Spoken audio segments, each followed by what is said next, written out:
In today's video, I am going to be breaking down extremely high dividend stocks that you can purchase that you will not believe. These dividends are absolutely massive, but there is a reason behind their sizable amount of dividends, and that is because it's not a regular stock. It's a split corp, so let's get down, let's check these out.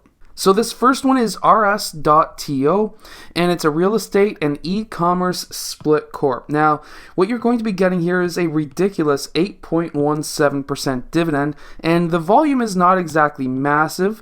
It's about an average of 14,000 shares being traded every single day at $19 right now. And when it comes down to it, if you're going to be buying around $19,000 worth of the stock, you should be fine. That's about 1,000 shares.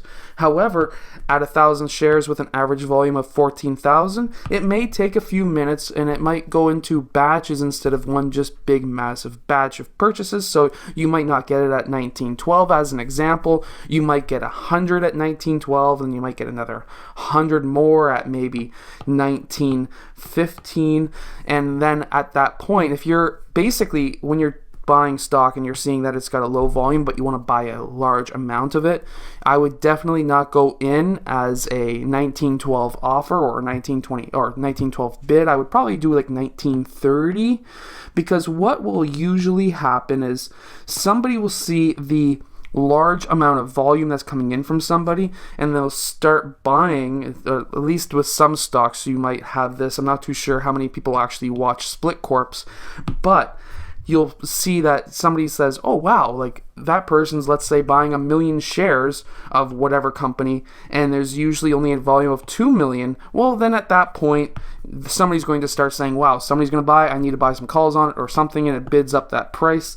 And if you're only able to get in with batches here and there, then at that point, guess what? That price is going to move by the time you're finished your purchase. That's why volume, in my opinion, is kind of important to look at. Now, if you look at the 5-year chart, it's not actually been around for 5 years. I just like looking at a chart that's an average of 5 years. But this is what started back in November, roughly, of 2020.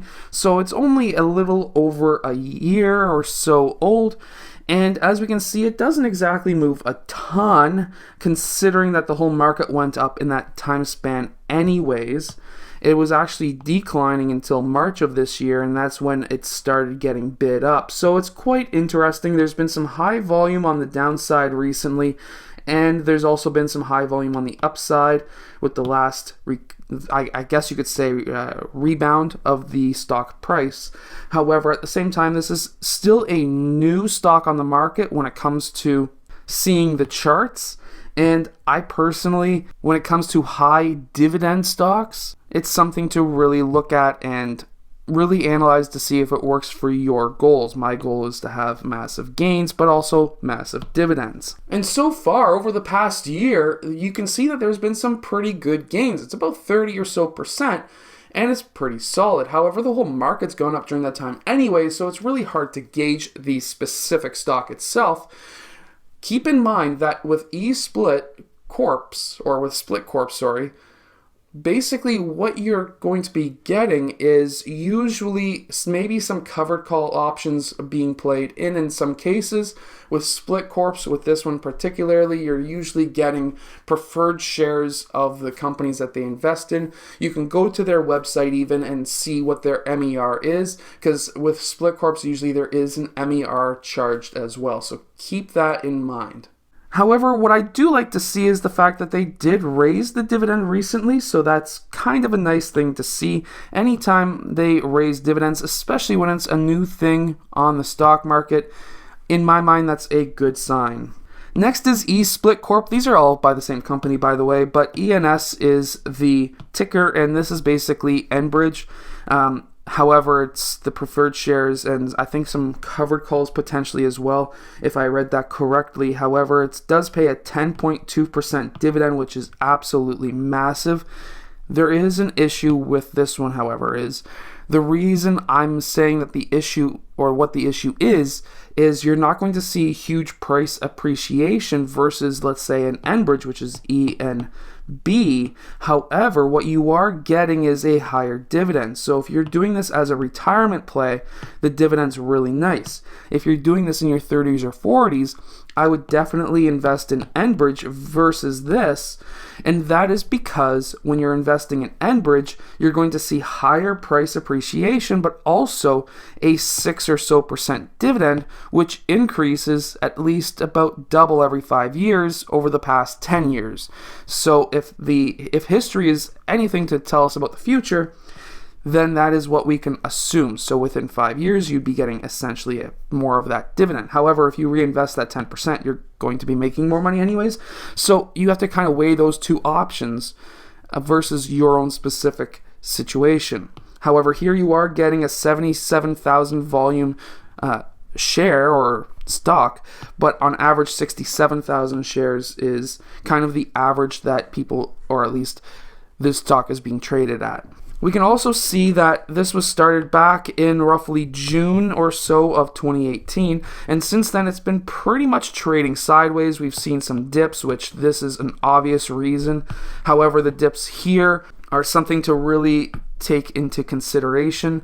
This is, to me, an issue with this stock. I like to see my stock appreciate. I'd like to see it increase in value, and we don't see that here. However, if we look at Enbridge, it also hasn't done very well with the stock price either, so something to actually keep in mind. Now, as we can see here, the stock also hasn't exactly gone up in value during that time. Enbridge stock does does give you right now a 6.5% dividend, but their dividends increase a lot more versus ENS. And then lastly is the Global Dividend Growth Split Corp, GDV for the ticker. This one pays 9.5% with an average volume of 46,000. This one's interesting too because it does have a high dividend, and it's going to be covering a lot more stocks. And to actually get the list of the stocks, you would go to their website. This one's been around again since about June of 2018, and since then it's traded sideways, it's dipped, it's recovered, and it's traded sideways once again, a little bit higher than it was before. So with dividend growth stocks, usually what you would want to see is consistent growth during this time with the high dividends.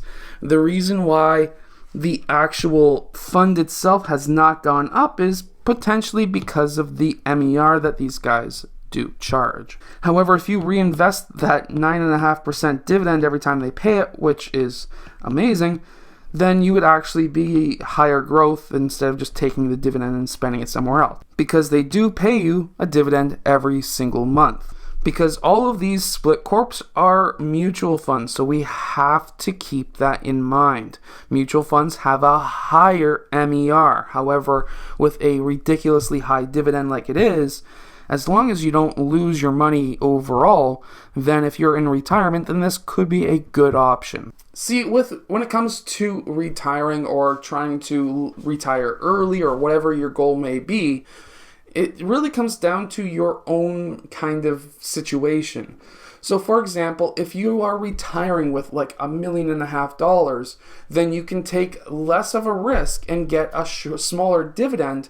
And with that smaller dividend, if you can still live on whatever you're doing, then you're all set. However, if you're only retiring with, let's say, $50,000 and you need to have an income of a good amount, then if you were to put that $50,000 in something riskier, in my opinion riskier, which is like a split corp, because the risky part is it kind of keeps your money going sideways and it doesn't increase the actual price of the stock all that much, then at that point, at least with the $50,000, you can get a $5,000 a year dividend. And if you're doing that in Canada at least, inside of a TFSA, that $5,000 is tax-free. And if you split that over, let's say, a 12-month period, because of course these things pay monthly, then if you would be getting essentially $5,000 divided by 12, and at 10%, you'd be getting $416 every single month. And that may be huge for you, especially if you are in a in a high or even a low tax bracket, it doesn't necessarily matter, because if you're doing that inside of a TFSA, then that $416 is tax-free. You can still get your GIC check and not have to worry about that income affecting your guaranteed income supplement, or GIS, or whatever they call it. And from there, at that point, you would be fine. You can do that up to 75 or so thousand in a TFSA. And if you were to max out your TFSA and get that 10%, I think it's 75,500 in your TFSA at this point. It's going up, I think, around 5,000 or 6,000 next year. Then at that point, you would be getting about $7,550 tax-free, and divide that for every month, you would be getting $629 tax-free. However, you have to keep in mind that that money that's in there could go down in value, because with split corps, again, they're not going to be something like a TD that continues to go up in value over a 10, 20, 30 year period and increases their dividend frequently, usually every year. And with a TD, you're only going to be getting maybe at this point in time a 3.5% dividend or so. And if you're putting 75,500 into a TFSA just to get a 3.5% dividend, what you're going to be getting is around $2,600, $2,642 a year. Divide that by 12, and you'd be only getting $220 a month. And if you have, let's say, a situation where you've got millions of dollars and you're investing in other things, that can be a safer alternative, because at least you know your underlying value is going to increase in price and you're still going to be getting that dividend. However, it's a lot lesser of a dividend than a split corp. So you really have to kind of judge your situation. I hope that this video has helped you. If it has, hit that like button, subscribe, and I'll see you guys again next time.